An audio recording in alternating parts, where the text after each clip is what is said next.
Salam sejahtera Malaysia, denyut nadi suara rakyat bergema di channel ini.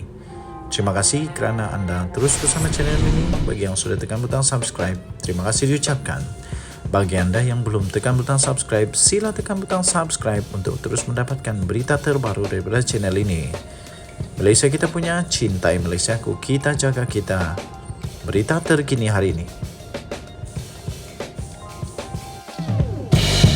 Salam sejahtera Malaysia, denyut nadi suara rakyat bergema di channel ini.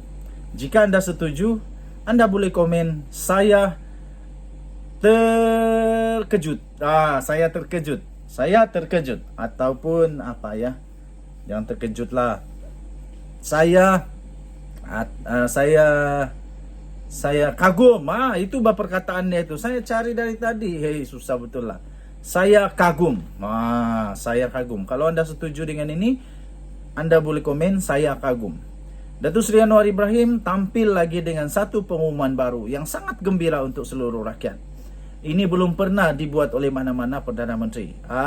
Sebelum itu saya ingin ucapkan terima kasih, jutaan terima kasih kepada semua yang sudah tekan butang subscribe. Yang belum, sila tekan butang subscribe. Kerana ianya percuma. Dan bagi anda yang ingin menjadi member di dalam channel ini, sila tekan butang join member, kerana kita akan mulakan pemberian gift, pemberian stiker, giveaway, baju, t-shirt, keychain, topi, macam-macam lagi, stiker, macam-macam lagi daripada The Twin TV secara percuma kepada semua member yang terpilih dan bertuah. Kalau anda setuju, anda tulis saya setuju ataupun saya kagum. Itu dia perkataan dia, saya kagum.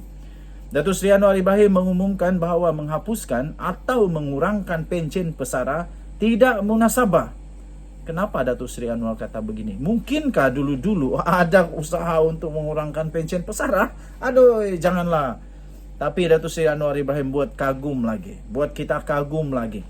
Dia dengan terang-terangan, dengan tegas, tak takut. Dia beritahu kepada seluruh rakyat Malaysia, don't worry. Hapuskan atau kurangkan pencen pesara tidak munasabah. Saya setuju. Tidak munasabah langsung. Kalau dikurangkan atau dihapuskan, ini satu penganiayaan kepada pesara-pesara. Mana boleh. Ini bikin orang marah. Tapi Anwar Ibrahim memberikan jaminan bahawa tidak ada pengurangan pada pencen ataupun penghapusan pada pencen pesara. Ini baru betul.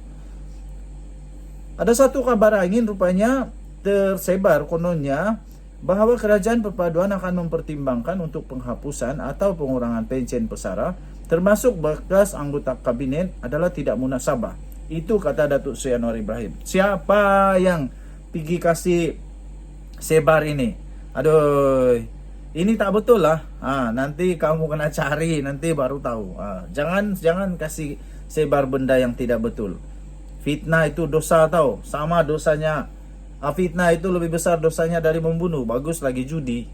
Dosa dia besar juga, tapi tidak sebesar memfitnah. Jadi berhenti memfitnah. Bukan hanya berjudi berhenti, tetapi memfitnah pun berhenti. Itu baru betul. Perdana Menteri berkata ia berikutan perkara itu membabitkan soal peruntukan dalam perlembagaan persekutuan. Justru beliau berkata cadangan memansuhkan atau mengurangkan pencen anggota kabinet harus diteliti dan dirujuk oleh semua pihak, katanya. Pencen bekas anggota kabinet. Pencen ini sebagaimana diketahui adalah peruntukan perlembagaan persekutuan. Orang yang sebar maklumat itu mungkin dia tak tahu, tak pandai perlembagaan persekutuan. Mencakap, menentam je. Kata Anwar, ada war-war kononnya kerajaan perpaduan ini akan menimbangkan untuk menghapuskan pencen pesara atau mengurangkan itu tidak munasabah. Kerana isu ini soal perlembagaan dan harus diteliti dan dirujuk semua pihak. Katanya pada satu sidang media selepas mempengerusikan mesyuarat kabinet pembangunan Perdana Putra di sini hari ini. Anwar berkata apa yang boleh dilakukan ketika ini adalah membatalkan kemudahan biasa dan peruntukan kereta untuk anggota kabinet. Berikutan ia membabitkan pentadbiran dan bukan peruntukan dalam perlembagaan persekutuan. Beliau berkata demikian ketika mengulas kenyataan bekas ahli Parlimen Kangar, iaitu Nur Amin Ahmad sebelum ini, bahawa kononnya kerajaan mampu menjimatkan antara 100 juta hingga 150 juta perbelanjaan negara setiap tahun sekiranya pencen bekas anggota kabinet dimansuhkan. Nur Amin dilaporkan berkata, berdasarkan sistem semasa negara, jumlah bekas kabinet yang layak menerima pension, kos yang ditanggung untuk menteri, timbalan menteri dan setiausaha parlimen adalah 100 juta ringgit sehingga 150 juta ringgit setahun.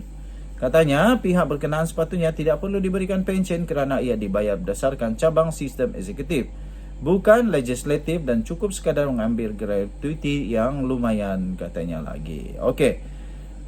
Bagaimanapun katanya, perbincangan akan dijalankan dengan Kabinet Negara serta Menteri Ekonomi Rafizi Ramli sebelum Belanjawan 2023. Itu berkenaan dengan keputusan untuk membabitkan kadar dasar semalaman ataupun OPR, yang adalah menurut Datuk Seri Anwar Ibrahim adalah bidang kuasa Bank Negara Malaysia BNM berdasarkan kepada peraturan dan undang-undang yang sedia ada.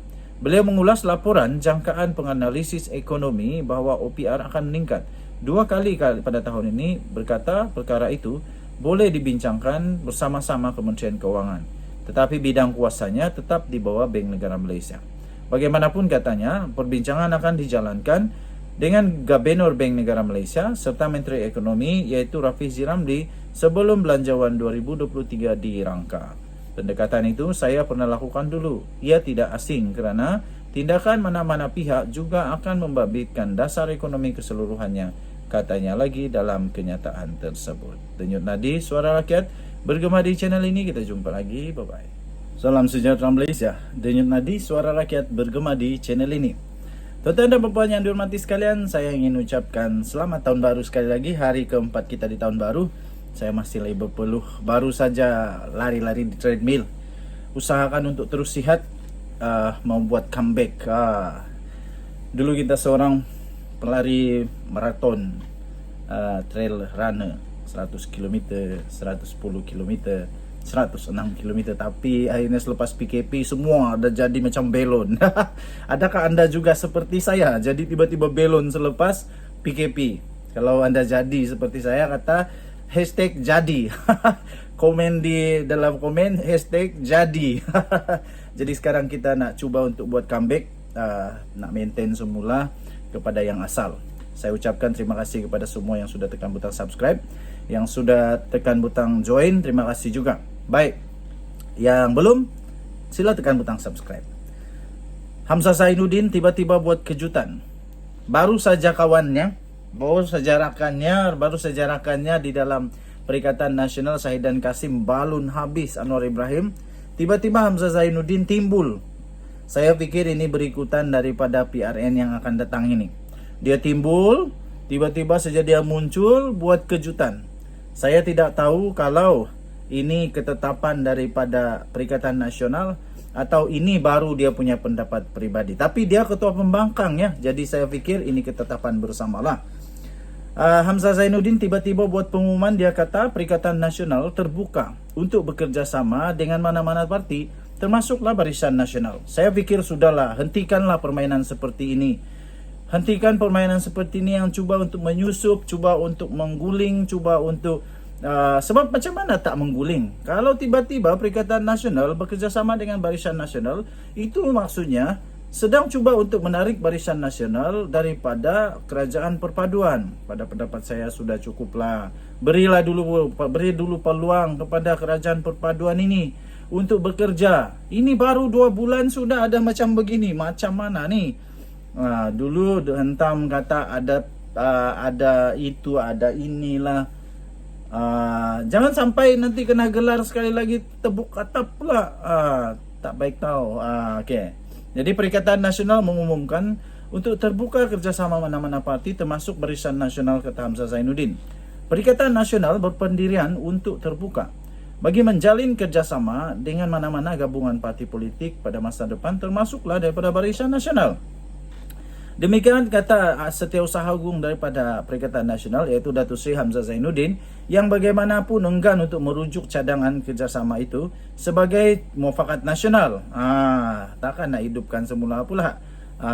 Adakah Zahid Hamidi sedia untuk bekerja sama semula dengan Anwar Musa yang dia sudah pecat, yang mereka sudah pecat, dengan muafakat nasional? Tak payahlah, sudahlah, jangan lagi main politik. Saya fikir sudah, berhenti main politik. Fokuskan kepada rakyat. Betul-betul fokus kepada rakyat. Itu lebih baik. Dan beliau juga menegaskan ia hanya boleh direalisasikan jika semua pemimpin bersetuju dengan satu matlamat yang sama. Katanya dalam kenyataan itu, kerjasama ini perlu untuk menjadi satu dasar yang dipersetujui oleh semua pemimpin parti, Bersatu, PAS dan UMNO katanya. Jika semua percaya dengan satu matlamat yang sama, maka tiada masalah untuk mewujudkan kerjasama ini. Jika ada satu pihak kata tidak, maka ia tidak akan berlaku. Namun jika kita percaya antara satu sama lain, kita boleh mencapai matlamat kita. Katanya memaklumkan asas kerjasama itu kekal untuk kepentingan rakyat pelbagai kaum di negara ini katanya.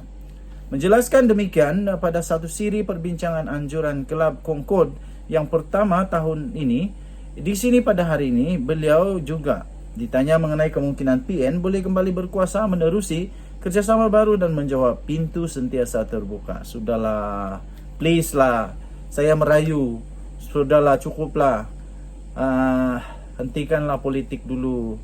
Ini COVID dan sampai lagi nih, COVID sudah sampai lagi, jadi sudah cukup. Oke, jadi pada pendapat saya sudahlah, harap-harap janganlah lagi. Oke, jadi kita mengharapkan supaya janganlah, cukuplah. Kasih fokus dulu kepada rakyat.